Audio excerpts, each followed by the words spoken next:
My name is Cheryl Morse. I'm the director of the Center for Research on Vermont here at UVM. Together with Tom Helmstetler, our office coordinator, I'd like to welcome you to this evening's presentation, Getting to 90% Renewable by 2050 by Elizabeth Miller and Tony Klein. Oh, I don't have my, hold on just a second.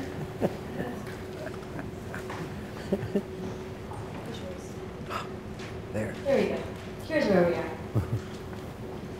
Tonight's presentation is the 5th and final seminar in the Center for Research on Vermont's series titled Vermont's Energy Future.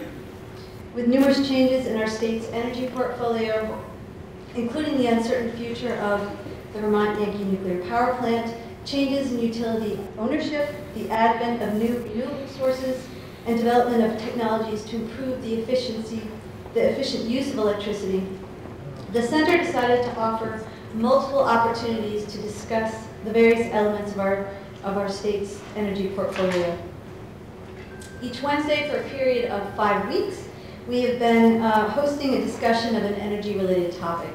We began on March 14th with a keynote presentation by nationally recognized commentator James Howard Kunstler.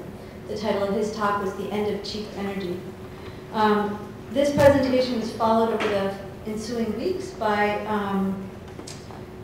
leaders such as UVM Interim President John Bramley, Vermont Attorney General William Sorrell, our very own author Richard Watts, Green Mountain Power CEO Mary Powell, and energy entrepreneurs Beth Sachs and David Blittersdorf. And we are very grateful to everyone for participating in these discussions. Each one of our audiences has exceeded our expectations. We've always had to pull out more chairs at every talk, including the one with Kunstler that brought in 800 people. And we were really hoping that Davis was constructed very, very well when all those bodies kept coming through the door. But what's really important to us here at the Center is that the following discussions that were focused on Vermont-specific topics were really well attended. And this signals for us the importance of considering our energy's future, not just to policymakers, but to everyday Vermonters as well. We'd like to thank our co-sponsors, the Gunn Center for Ecological Economics, the Clean Energy Fund, and the Environmental Program for their ongoing support of the series. I'd like to recognize Dr. Richard Watts, who's standing in the back.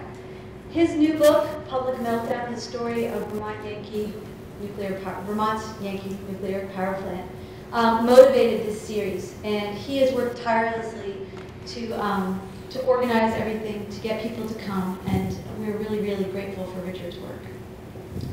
I'd also like to recognize Tom Helmstetler, who is standing off in the corner here.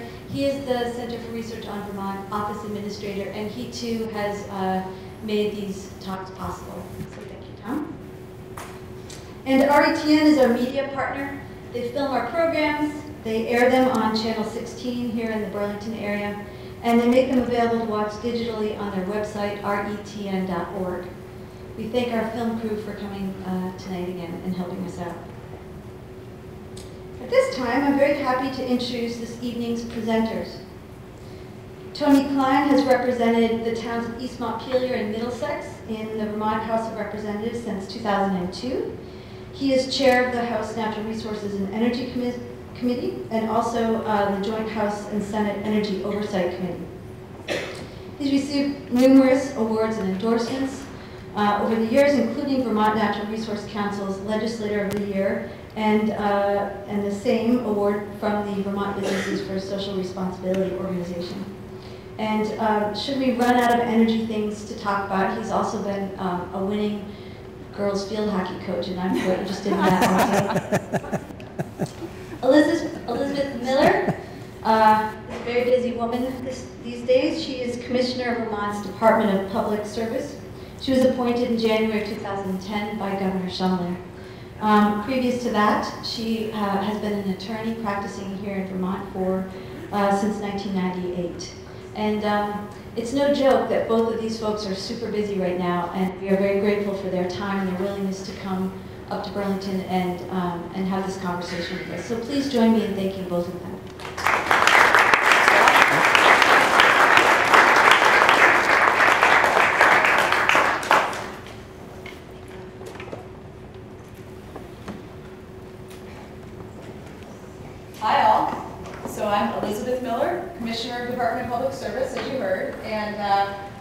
I'll apologize for doing my own PowerPoint, and I'm sure the research occurs both in Vermont as well as being on Vermont, so I'm sorry for that mistake, although I'm sure it's still accurate somehow. I'm going to start off for just hopefully 10 minutes or so with some kind of policy stuff. Less. Okay. Less.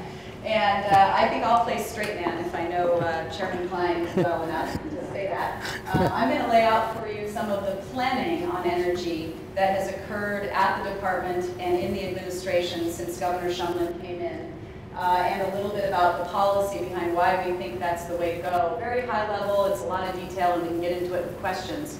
And then I am quite sure Tony will help us talk about reality and politics, which is a lot of what I'm sure many of us want to get to. And I'm also happy later in the program to take any questions, as I'm sure the chairman is as well, on other topics that aren't directly applicable to the energy plan that we've put out and Vermont's energy future as described.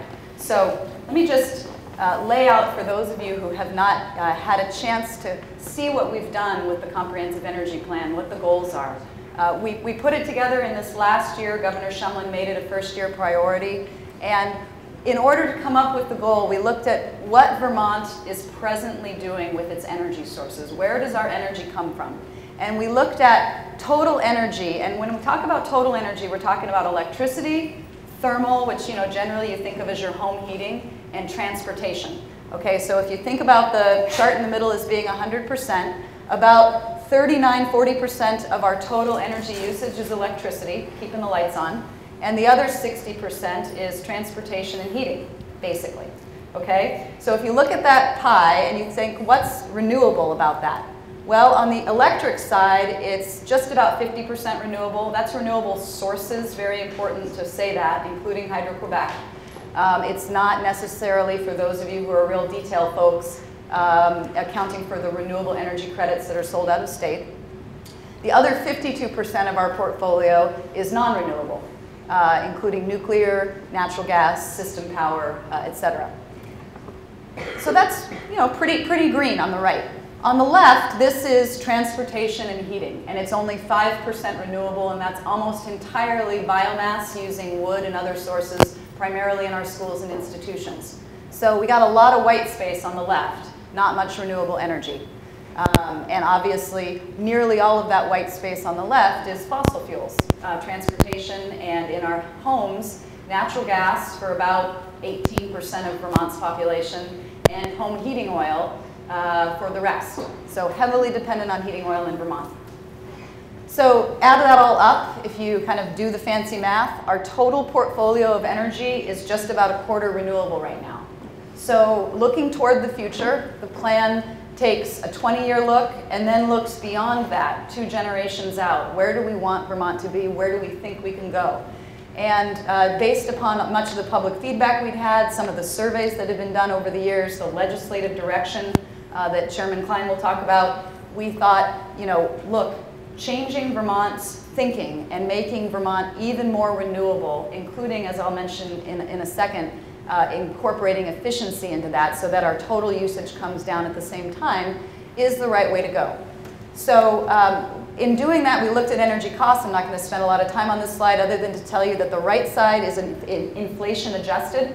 And what you can see is the top bar is electricity. Everything else is fossil fuels except for the very bottom, which is wood. And all you have to know is electricity costs have stayed flat or slightly below inflation since 1990. So as a percentage of our monthly expenses, it's pretty flat. All the other types of fuel, particularly fossil-based fuel, have risen higher than inflation. Wood's been pretty stable, but even wood has gone up a little bit more than inflation. So taking all of that into account, the costs, where we are now, the long-range goal set by the plan is that by 2050, mid-century, Vermont can be nearly fossil fuel free in all of our energy usage. So going from 23, about a quarter now, all the way to 90. And of course, it looks like this. I'm very proud of my PowerPoint skills. Why strive to achieve this goal? The plan lays out 4 reasons. I'm going to go through them quickly because I want to get to questions. Economic security and independence. We saw the cost chart. Going renewable, transferring some of our transportation towards electricity, transferring some of our thermal load toward renewable sources, Those are good for cost stability. They're good for our energy independence. They help safeguard our environment because most of those fuels, certainly all the renewable fuels other than biomass, have a far lower greenhouse gas emissions profile. Natural gas even, which the plan also talks about, has a better end-use greenhouse gas profile. Driving innovation and jobs creation, there's been presentations in this series about the benefits, the renewable jobs benefits and efficiency benefits, and all of the companies here in Vermont already. I'm sure you've heard the statistic that Vermont is per capita a leader in green jobs, including in the efficiency sector. So moving toward more efficiency and renewable will have that benefit as well. And then finally, community involvement and investment. Meetings like this. I mean, as we were doing the planning process, Chairman Klein came to some of our meetings. The engagement level on energy issues in Vermont is extremely high. It can be even higher. And the higher we make it, the more we will affect our energy usage, lower our total impact, lower our costs, and help our future. So we see those as the benefits. You know, the goal, and we're going to get to the reality and the politics in a second, the goal as we saw it was this gentle acceleration curve, making sure progress increases over time and finally exceeds what you might get if you looked at it in a more linear fashion. And really, when we talk about the energy bill this session, we might get into this. How do we start to achieve the progress we're looking for? In what sort of steps? Are they baby steps? Can we do big things? When you look at transportation, knowing the transformation that will have to occur with the infrastructure and the cost, when you look at plug-in electric vehicles, what can Vermont do now, slowly, steps, to get ourselves ready for the takeoff and really make the progress happen? You know, this is getting a little into the planning weeds, but for those of you who like planning, I'll just mention that we think you have to make change in all of these areas: outreach and education to the public and the community, finance and funding, both on the public funding side as well as the private finance side, innovation and expertise working with our private sector, and of course regulatory policies and structures, you know, what we do in Montpelier, all to support moving toward a more efficient and renewable energy future. In the energy plan, we did highlight a few other actions that I just want to mention. Moving eventually, Vermont, from a sector-by-sector look, electricity, transportation, heat, to really a total energy picture, what we've called in the plan a total energy standard, where fuels and outputs can be measured against one another, and Vermont can start to think of its entire electric portfolio together rather than this sector-by-sector approach we've really had so far. And the energy bill that's going through the legislature right now includes the beginning of this. It asks us to study this with other agencies and departments. Farm energy programs, we've actually in Vermont had a really remarkable success story with farm methane. It's a cluster really in Vermont. We lead the nation in these programs, and we want to see our working landscape not just be for food production but energy production too, and we think that in the coming years we can do more of that. And then finally, state of Vermont energy leadership, particularly post-Irene, as we've looked at how to rebuild some of the infrastructure. This has been a topic of great conversation and something that the energy plan is committed to. So that's my spiel. How quick? That was pretty good. That was pretty good? It was a little, you know, I talk a little fast, but that's my spiel. There's my email address and work phone number. I'm always happy to chat about these issues. And I think I'll turn it over to Tony. Okay, thanks. Great, thank you. So it's, I'm not nearly as polished as this. It's really great to be here. And what my side of it is the politics side. Before I start on that, I'm just a citizen legislator. And this is to the students or the younger folks in the room. I'm nobody, okay? I'm nobody special. And I just happen to get elected and happen to get interested in something that I've been interested in. And I just persevered. That's all it is. I had the worst grades in school you've ever seen. So it's got nothing to do with that. And so my message to you is, I started out as a young activist in the 60s, and now that I am at the age I am in my 60s, I find myself moving to be an an activist again, and I have less and less patience as I get older and older, and I push harder and harder and harder. So what I'd like to share with you is I'm going to point there, that's where the plan used to be. The plan, the comprehensive energy plan. I haven't seen one of those in 10 years. 8 years. First 8 years is in the legislature. We had an administration that couldn't be bothered with it. Finally, we have an administration, and I know Liz gets embarrassed, but this is one of the brightest persons that I have ever been connected with. And this state is so damn lucky to have the talent and the quality of this person and other people in this administration is absolutely amazing, because these people could be out in the private world making a fortune, and they don't make a fortune where they are now. So for me to be able to work with bright people like this and passionate people is the experience of a lifetime. And for me as chair of the House Natural Resources and Energy Committee, that's really responsible for pushing our energy future further and further and further. To now have a plan. Let me tell you what the difference is. When I first started in the political side of this business, I would just think of stuff. I would gather with folks like David Blittersdorf, who's in the room, and other folks, and they would say, Tony, we gotta have. And I would cobble together a bill, and I'd just throw it at Governor Douglas. And see what stuck. Okay, there was no plan. Okay, you just pushed and pushed and pushed, and now, finally, I mean, what a pleasure! I would have to spend. I would start in September before the session started, unpaid, and I would go into the State House and meet with our Ledge Council lawyers, and I would start drafting what was going to be the beginning of the energy bills, of the things that we were going to push for and have pushed for over the years, except for this year, because we had a plan. And I came to Commissioner Miller and I said, I need you to write a bill. I need you to bring a bill to our committee. And she did. And that is H468, and that is the energy bill that we are now working on. And so what happens, the evolution of this is that in the beginning, when Renewable Energy Vermont, which is the Renewable Trade Association that David Blittersdorf and Jeff Wolf and a number of other folks, Matt Rubin, started, I guess, about 12 years ago. I was the first lobbyist. I'll beat Blittersdorf to the punch. He always looks at me and he says, you're a much better legislator than you were a lobbyist.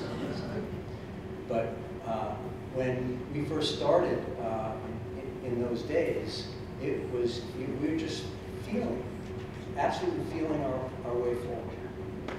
And, got very little resistance from the green side of the equation. Everybody supported what we're doing. Yes, we need wind. Yes, we need solar. Yes, we need hydro. Oh, it's wonderful stuff. Everybody's wonderful who's involved in this. Now, as we've evolved further and further, and as these industries, thankfully, are maturing, and now that we have the plan that's not there anymore, but the plan, putting it into action and putting it in place has created new obstacles. Because now it's about, oh gosh, I didn't know you were really going to do this. And I didn't know it looked like that. And I didn't know it cost more than coal. And we're running into obstacles. And we're running into pressures. And it's all of a sudden a new political landscape that we have to tiptoe around. And I would say in last year, this year, it really has gotten increasingly difficult. In my committee, we have everybody come in, pro and con. And I can tell you, here's the one common theme with electric energy produced by renewables. We all love renewables, but we don't want to look at them. And I don't think we want to pay for them. So we have people who come in and tell us the horrors of wind. We have people who come in and tell us the horrors of biomass used for electric generation because it should only be used for thermal, or we have folks come in who say we should burn a stick because of the emissions. We've always had resistance to hydro because it kills the fish, because it dams up the rivers. And now the new phenomena is solar. Now there's resistance to solar because it's ugly. It's ugly, and it is bad use of good land. And so, every time we march in, we say, we first ask, do you support closing Vermont Yankee? Of course I support closing Vermont Yankee.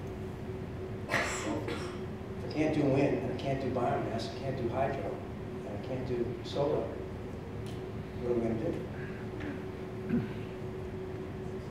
I don't have the answer, except our answer in our committee, and thankfully for tons of supportive people out there, is push forward. Now we have a plan that we can push forward under. And I'm going to wrap up this segment by telling you that the bill that has passed the House, I got to tell you this, never in the 10 years that I've been at the legislature, every energy bill that I've been involved in has been highly contentious on the floor. It has been incredibly complex. That's what's so much fun about energy, is that it's scientific, it's political, it's super interesting, and it's really, really complex. We passed a bill, a very, very complex and forward-moving bill that will take our utilities to 2032, where they will have to have 75% of their portfolio from renewable-like sources. 35% must come from new renewable energy, and new renewable energy in the bill is defined as having been built and come online since 2005. And we will require this portfolio standard to start coming into line in the year 2015, which means for the first time Vermont will line up with its New England neighbors, and we will all have renewable portfolio standards. We will all be on the same accounting system so that we can account for how much greenhouse gas emission we are contributing. And that is really an important step. And so I think with that, I'm going to stop and ask Liz to come back up, and I think we want to, I do want to give one plug to Richard Watts.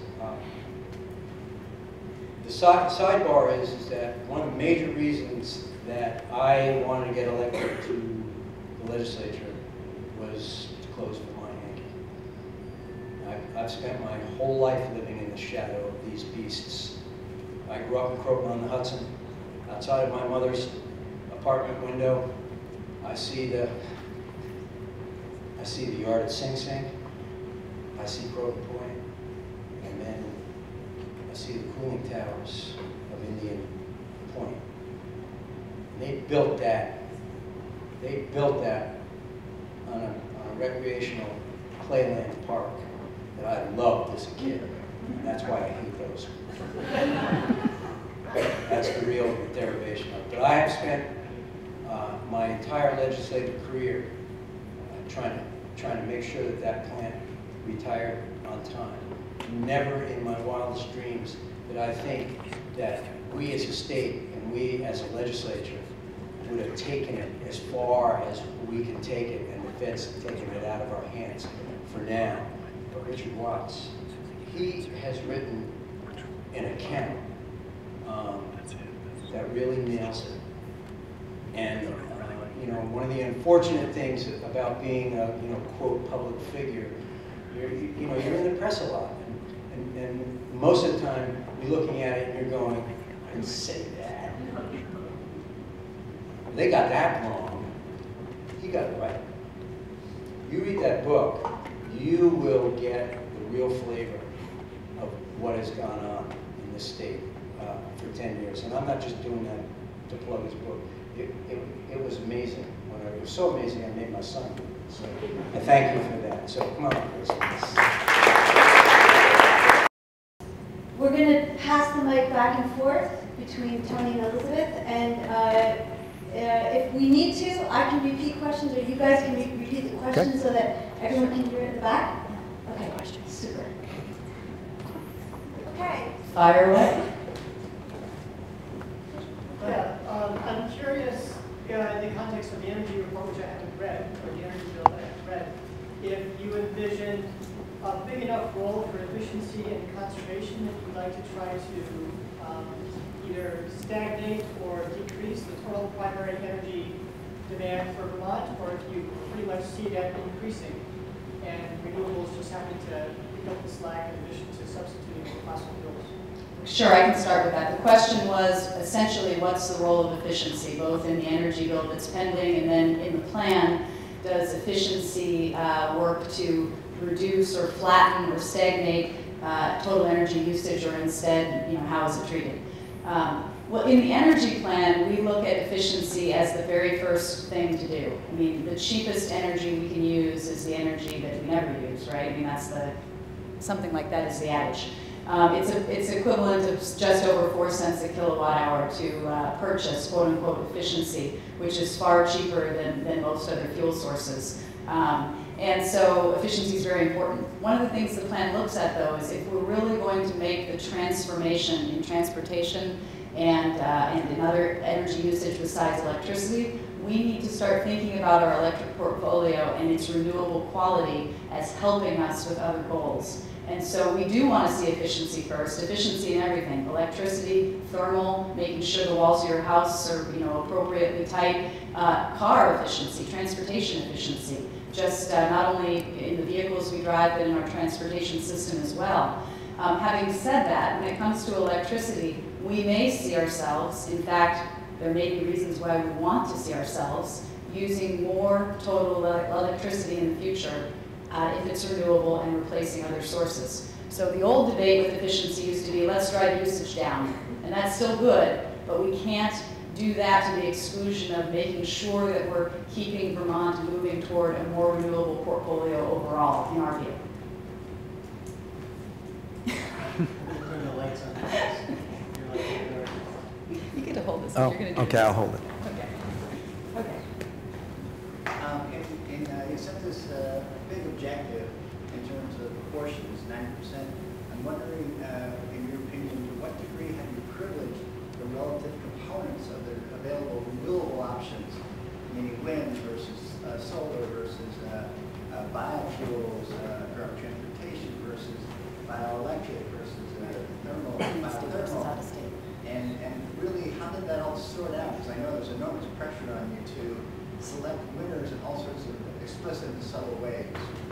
Yeah, that's a great question. So the question essentially was, in looking at the energy plan, how did we apportion different types of renewables, and what did we see looking into the future?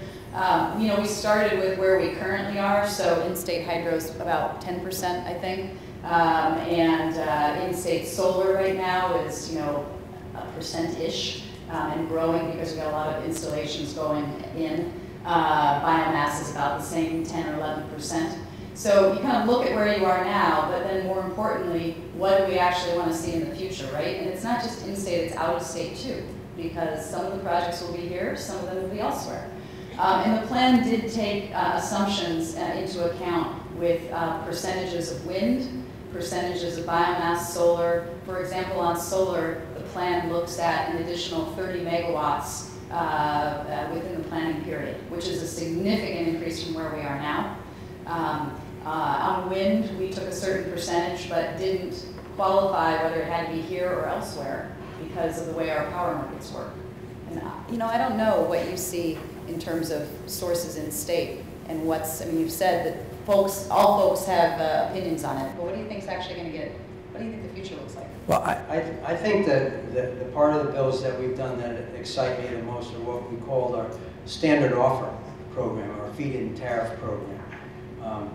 And that quickly is that for certain renewable projects, and in Vermont we define them as projects that are sized under 2.2 megawatts in size. So that's basically small projects where we require the Public Service Board to set a must-take price that our utilities must pay, and that price must be high enough that makes it feasible for the project to be built. And 2 or 3 years ago, when we did this, we were the first program in the nation, excuse me, where it was mandated by the legislature, and it was a statewide program, and it was for 50 megawatts of this power. And probably you all know that on the day that you could sign up to get in line, and we had no idea this was going to happen, the 50 megawatts was subscribed in 10 seconds, okay? So we learned a lot since we did that, and in this year's bill, what we've done is that we've created a new standard offer program that is 10 megawatt, a block of 10 megawatts a year will be offered for 10 years. So that's 100 megawatts, which we're a peaking state of about 1,000 megawatts now. So that's 100. So that's about 10% of your peaking load when that all gets built out. When you add the 50 that we already have in the original program, when that all gets built out, that's 150 megawatts of these smaller sized programs. That's a lot of jobs. That's a lot of industry creation. That's a lot of tax revenue.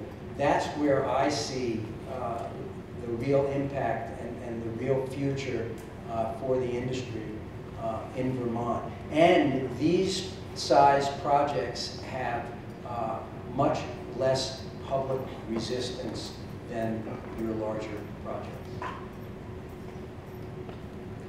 Yes.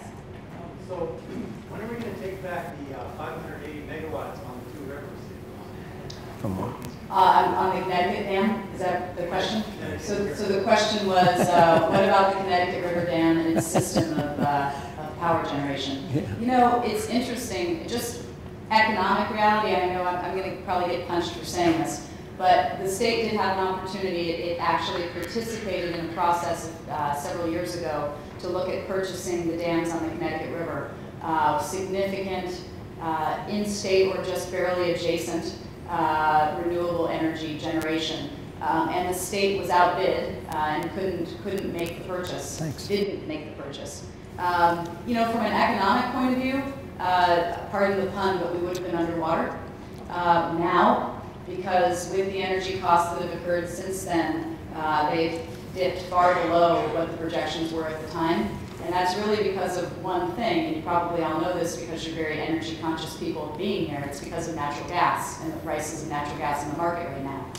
So, you know, it's a difficult question of economics versus independence, essentially. And there's a lot of folks who feel like it was an opportunity that the state should have taken advantage of.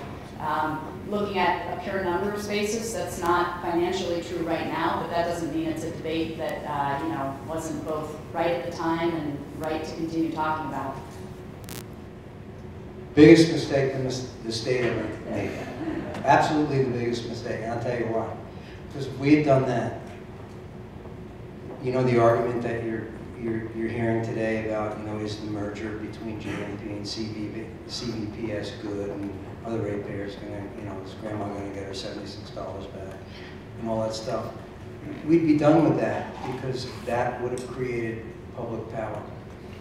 And one of the hats, as I think I told you earlier, that I wore, I lobbied for 7 years before I got elected to the House. And one of the big projects that I worked on in 1999, and we almost got there, was we had national financing from the National Co-op Financing Organization.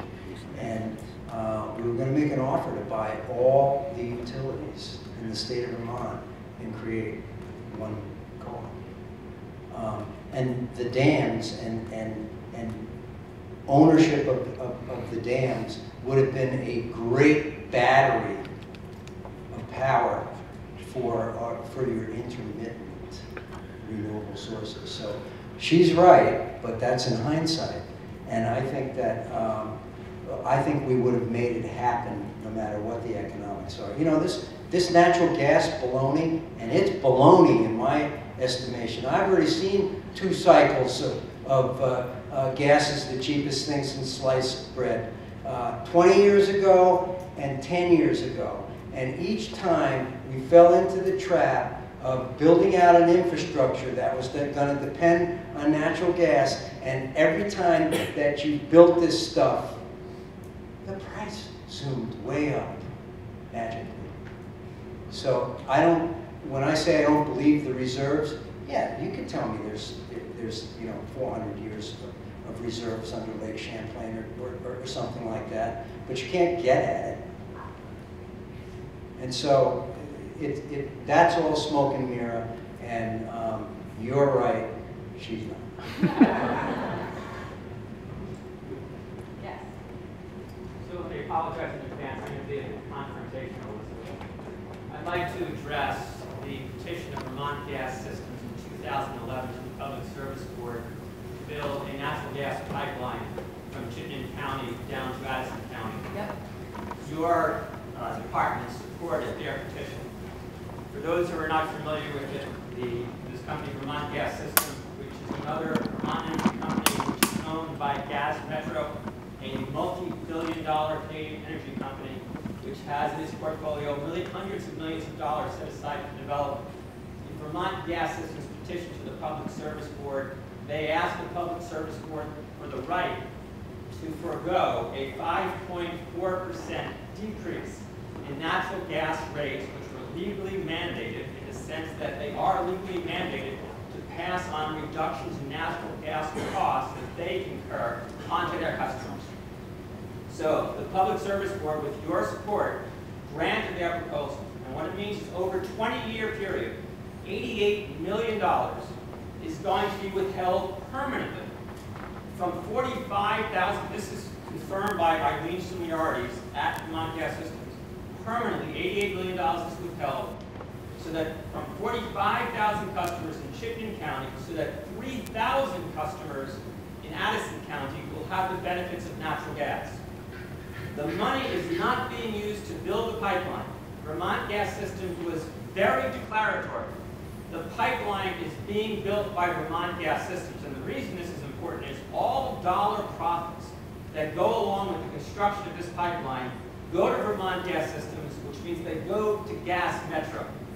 Now, one of the arguments that Vermont Gas Systems has made is this will provide an environmental benefit to Vermont because natural gas burns cleaner than propane and fuel oil. I'm in absolute agreement with that. But let's look at the hardcore science. Are you going to have a question, though? I will have a question.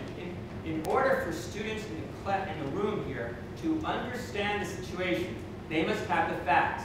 And the reason I'm laying out the facts is because in my experience, the Shumlin administration does not like to put the facts in the public domain. That's the reason I have this preamble. So I apologize if it's taking up valuable time. This is a university. At a university, we like to lay the foundation for an argument. Now, based upon the calculations that Vermont Gas Systems provided in testimony when it expanded into Jericho in terms of CO2 reductions, and calculate that the expansion to Addison County is going to provide a 6,000-ton reduction in carbon dioxide using natural gas as opposed to the propane and fuel oil. All those things here, 6,000 tons. That's 1.2 million pounds of carbon dioxide being decreased as a result of switching to that. How many people think that's a significant amount of carbon dioxide reduction? 1.2 million pounds. Is it a lot? Okay. What you have to understand is basic science.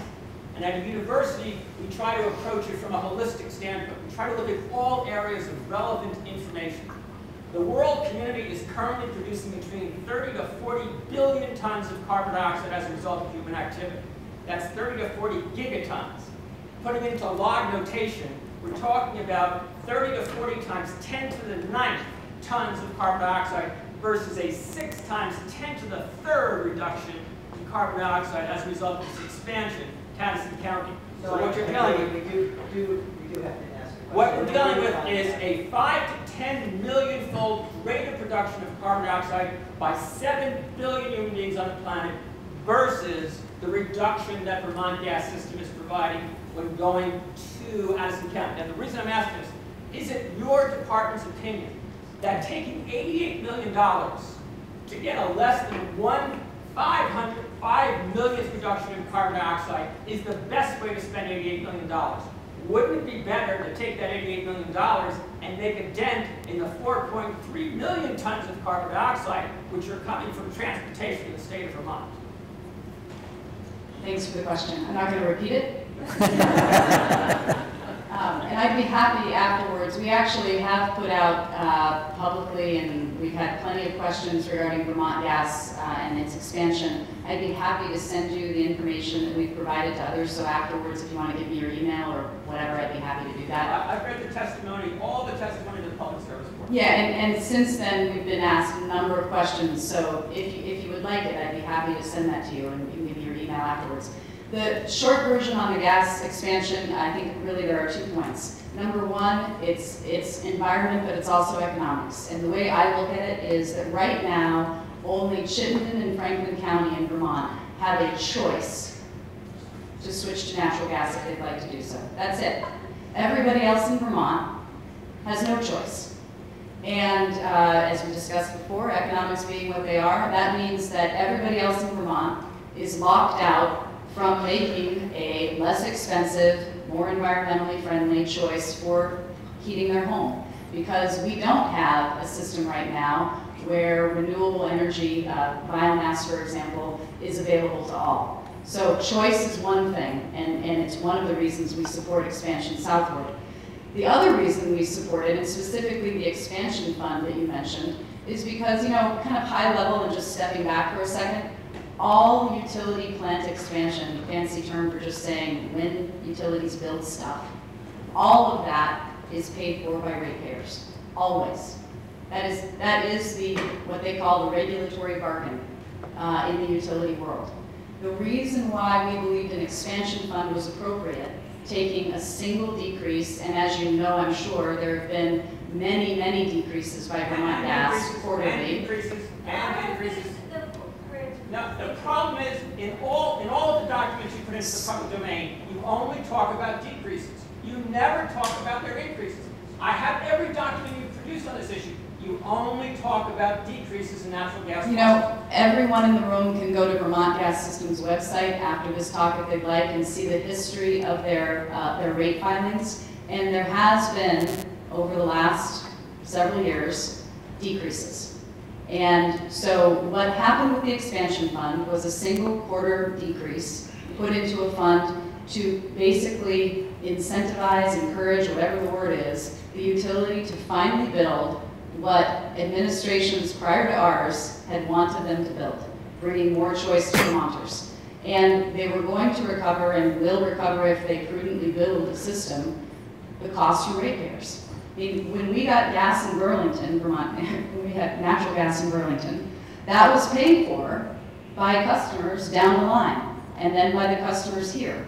The expansion to Jericho, is it Heinsberg, going to Richmond, same thing. And so we see it as a way to get Vermont Gas to actually expand their territory south, to finally have it happen, and to bring that choice to more Vermonters. I can't debate you on on the carbon emission numbers that you gave, but I'd be happy to send you more information that I have after the meeting. Thank you. Yeah. Yeah, I don't know if David Bluesdorf is still here, but Hopefully.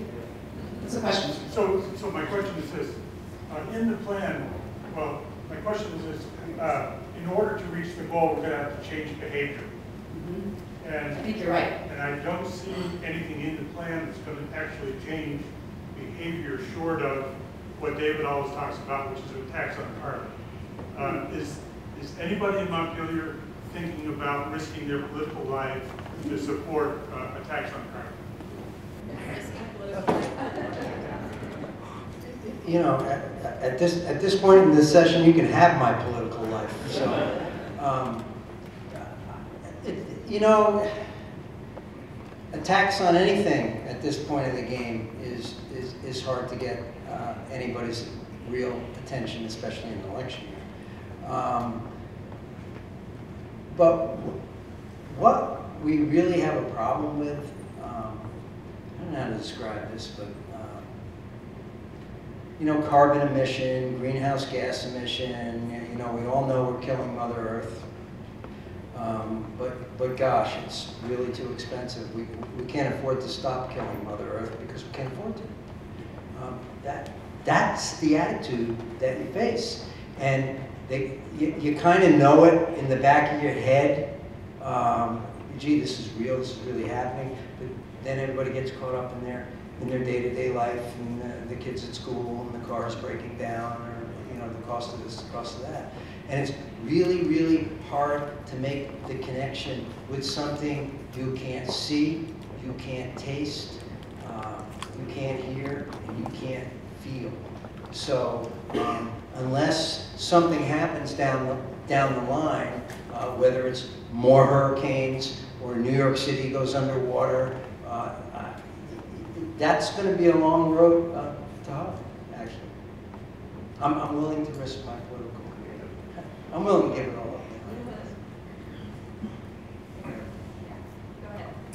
all up.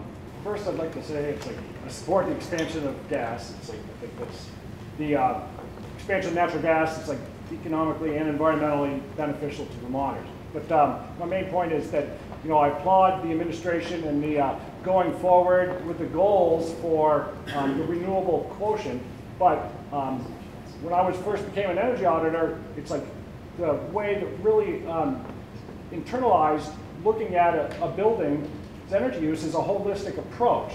And what I see a lot of is goals for solar and renewable portions, but I don't see a lot of the concrete aspects to be able to say, hey, it's like reduce the energy load, reduce how much solar and renewables we need to do. And as a consultant, I've worked for the state, this university, and other entities, and there's hemorrhaging of energy. Efficiency Vermont can't look at behavioral changes, which is the most reduction of energy use per dollar spent. And so we're tripping over dollars to pick up nickels and dimes for renewables. So I think that, I would like you to comment on how maybe we could incorporate more holistic approach to reducing energy, keeping energy dollars local, enhancing our economy, and improving or not improving, it's like decreasing our detriments to the environment.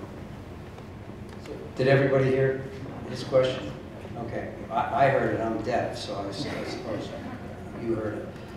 I'm really glad that you asked that question. We started to have a discussion in my committee just today, and the commissioner is going to get involved in this next year, because our Act 250 land planning law, as wonderful as it's been, was never connected to any land use planning. And it is 50 years old, and it needs to be updated. But before it needs to be updated, we now need to start a conversation in the state of Vermont.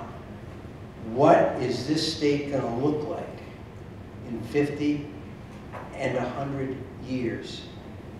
I'm a big proponent of wind, okay? But I think it's a reasonable question to ask. For example, to use this as an illustration, how much ridgeline do you want to develop? Well, you can't answer that question until you say, how much power, to your question, are we going to use? How much power are we going to use that we're going to develop?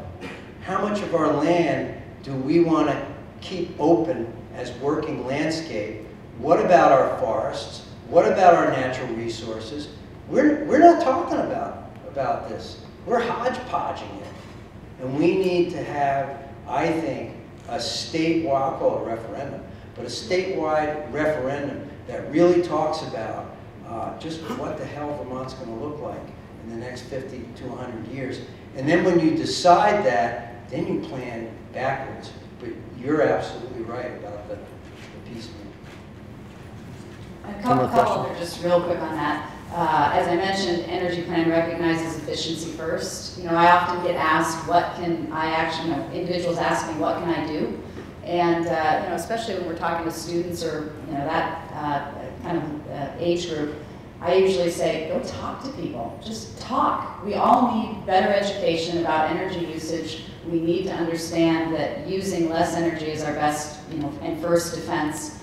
And we are taking steps. For example, the small scale energy program, which, you know, provides grants for small scale installations, has an efficiency component where you actually get a little bonus now if you do efficiency.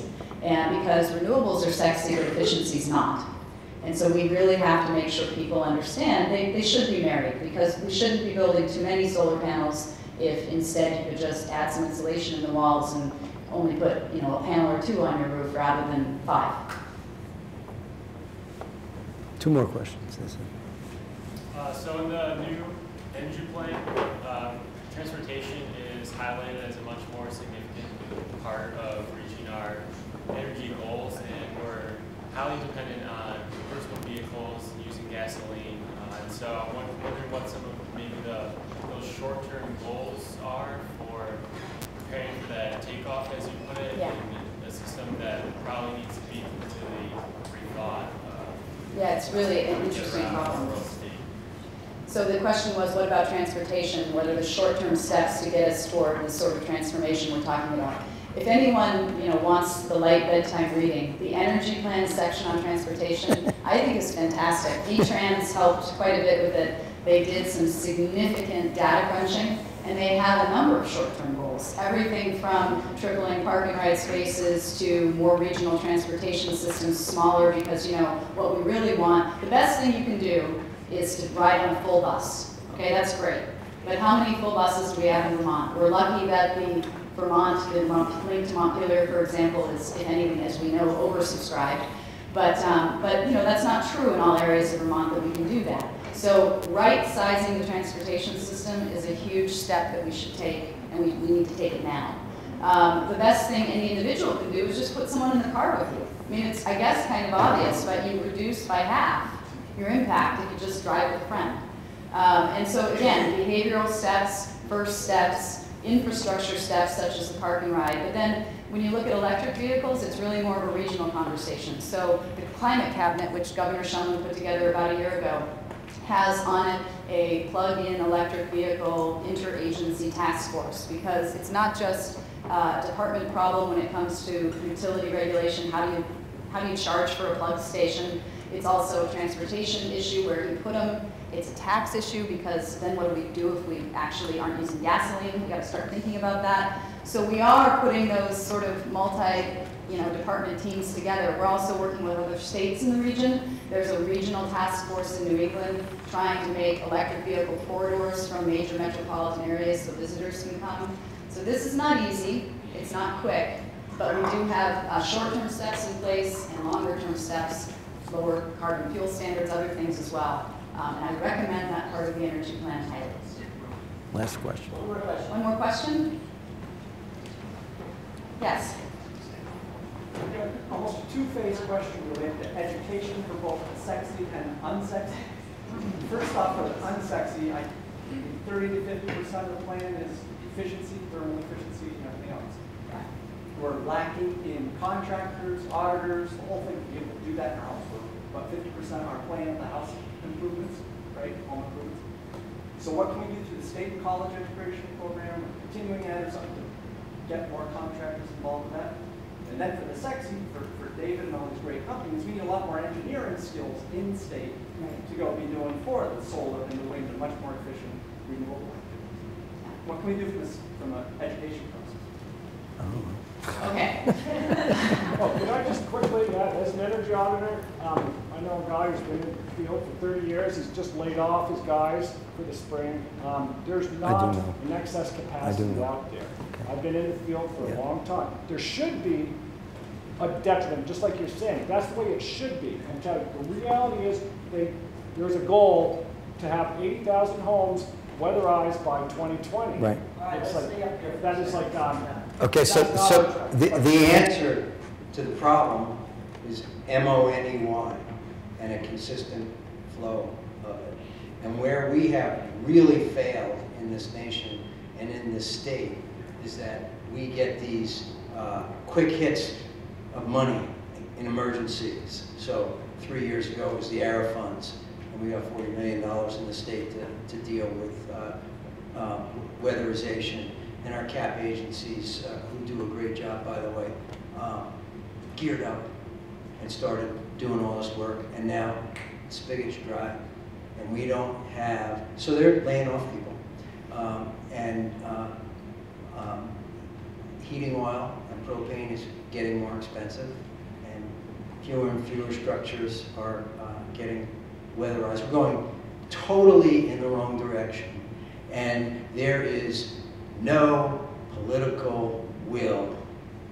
There's no political balls in the State House to tax the fossil fuel that is the cause of the problem. They have paid, there's been a 0.5% gross receipts tax on the books for 16, 20 years. It's never been raised, never been touched. And that's part of the problem, why we can't keep these, why we can't get the structures weatherized. Are we done? I want One more time. This is a question because I'm a real estate broker and I've always been interested in houses being weatherized at time of sale. Can you bring us up to date where that is in the legislature and what is the forecast for getting something in law? The outlook is cloudy, and the chances. So the question from Frank in the back was, we had a bill pending in front of the legislature, passed through the House, correct? On total energy building disclosure. So that if you sell your home, you have to provide some energy usage information to the buyer. Of course, you can do that right now, and as a buyer, you can request that right now. But the bill was meant to make it mandatory. The short version, Frank, is that in the Senate, that portion of the bill was removed. There is remaining in the bill something that the department was beginning to pursue already. I think we launched it in January, a thermal energy efficiency task force looking at a number of issues, including that issue and the finance and funding issue, which, as Tony said, is a bit of a third rail. And so that portion remains in the bill, but unless there is activity in the last 3 weeks or in conference committee, it doesn't look like that will pass this year. The department participated in the study that led to that bill and supported a voluntary program. We also supported a mandatory program so long as it was cost-free to the seller, which meant that the state would be coming up with a tool, but we were okay with that. But that's not what went through at the legislature. So I want to just send a message to the students that are in the room. Please, dream big, be passionate, and never, ever take no for an answer. Please. Okay, wait 1 second. We are at the end of our energy seminar series. We've been really, really lucky to have some really terrific people come and speak to us. And one of the great things about living in Vermont and working in Vermont is the access and skill of the people we have representing us and the people that we can meet with and talk about on these issues, and also research centers and places like the Center for Research on Vermont and Cheryl Morse, who made this enormous effort to pull this whole thing together over the last 5 weeks. And she was very kind to thank me, but it's really the Center for Research on Vermont and Cheryl. So first, I want to thank the Center for Research on Vermont for convening this and for thinking about Vermont, and for thinking about it at an institution like UVM. Thank you, the Center.